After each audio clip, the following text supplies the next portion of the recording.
June 6th, New York. The Indiana Fever are up 12 points in the second half, and Caitlin Clark is doing exactly what she does, running a team that looks for one night like it can beat anybody in the league. And then it slips away. Not on a buzzer beater, not on a bad bounce, on a whistle, and another, until Breanna Stewart has walked to the free throw line 21 times, and the game Indiana had in its hands is gone. Here's the part that should make your blood boil. Last night, the Fever beat Toronto by 22. They went 5-1 in this tournament. They're playing the best basketball of their season, and none of it matters, because Indiana is not in the Commissioner's Cup final. That game is June 30th, and Caitlin Clark will be watching it from her couch. One road loss in June locked her out. Let me show you how it happened, because the people who run this league are counting on you not doing the math. The Commissioner's Cup is the WNBA's in-season tournament. Win your conference over a handful of designated games, you play for the trophy and a check. Indiana won it last year. This year they went 5-1, the best record you can post, and the kind of run that's supposed to mean something. 5-1 gets you in almost every year. It didn't this time. Because the New York Liberty also stacked wins, and when two teams are tied, the league doesn't look at how good you've been. It looks at one thing: who beat whom, head-to-head. And the Liberty have that, because of June 6th, because of the night Breanna Stewart went to the line 21 times. So the whole tournament, 5 wins, the blowout of Toronto, Clark's best stretch of the year, comes down to a single road game 3 weeks ago. And the woman at the center of it isn't some role player who got hot for one night. It's one of the most decorated players in the history of the sport. Let me tell you who Breanna Stewart is, so you understand this wasn't luck. She's a 2-time league MVP. She's a champion. She won it with Seattle, and she won it again in New York. She's got a finals MVP. She's got Olympic gold. Before all of that, she won 4 national titles in 4 years in college. Nobody else has ever done that. When the game tightens and the whistles start, Stewart is the most dangerous person on the floor, because she spent 15 years learning exactly how to draw contact and turn it into points. That's not an accident, that's a craft. And on June 6th, she ran that craft on a young Indiana team that didn't have an answer. And understand who the Liberty are, because this isn't some fluke opponent who caught fire. New York won the championship in 2024, Stewart's title, in her first season there. They've been built on purpose to win the exact moments that decide games. Veterans who've been there, who don't flinch when the lead gets tight, who know that in the fourth quarter, the team that gets to the line walks out with the win. That's the team standing between Caitlin Clark and everything she's chasing. Not for one night in June, for the whole season and every round that comes after it. The Cup is just the first time it's cost her something with a trophy attached. Look at the sequence. Indiana's up 12. They're in control. And then New York goes on a 19-4 run to take the lead. And Stewart is the engine. She's not hitting circus shots. She's getting to the rim, getting hit, and going to the line over and over while the Fever watch their lead drain one free throw at a time.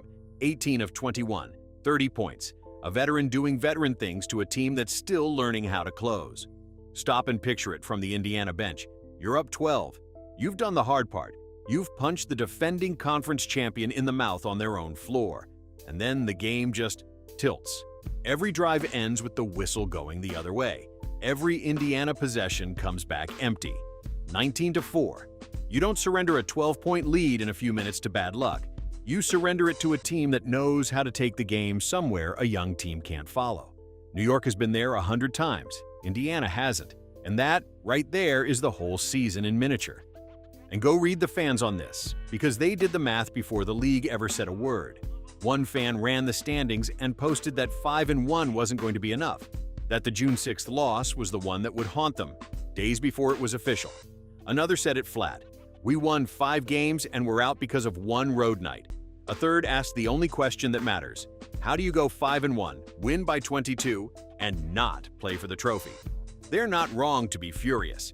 They watched their team be the better team for nearly the entire tournament and get sent home on a rule most people didn't even know applied, until it cost Caitlin Clark a title defense.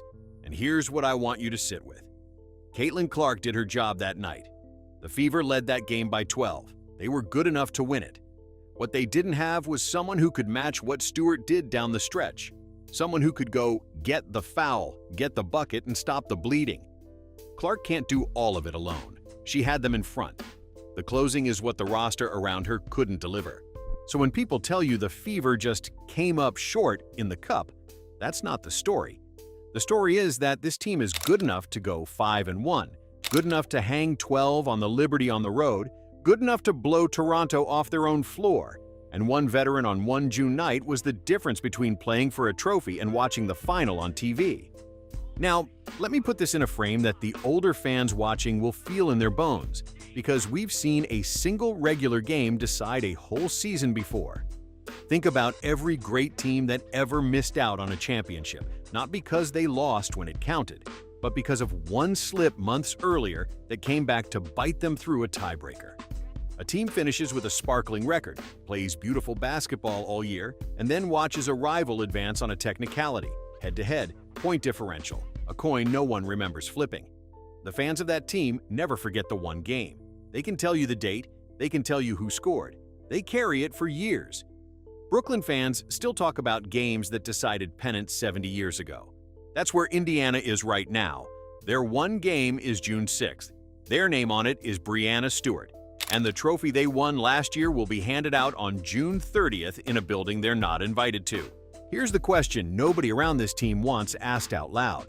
Indiana had a 12-point lead in the exact game that decided everything, and lost it to one player getting to the line 21 times.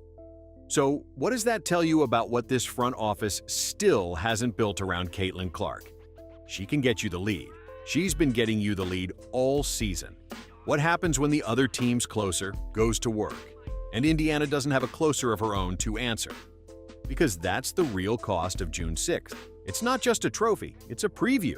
The Liberty are going to be standing in Indiana's way all season and into the playoffs, and Breanna Stewart is going to be on the other side of it every single time. At the line in the fourth quarter, doing the exact thing that just cost them the cup. June 30th isn't the end of this. It's the warning. And the people who built this roster have known for months that closing games is the gap.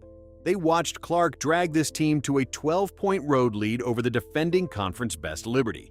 They watched it disappear at the foul line. And the fix, a veteran who can get her own bucket when the whistle decides the game, still isn't on this roster. So let's be clear about what gets taken from Caitlin Clark here, because it's more than a tournament.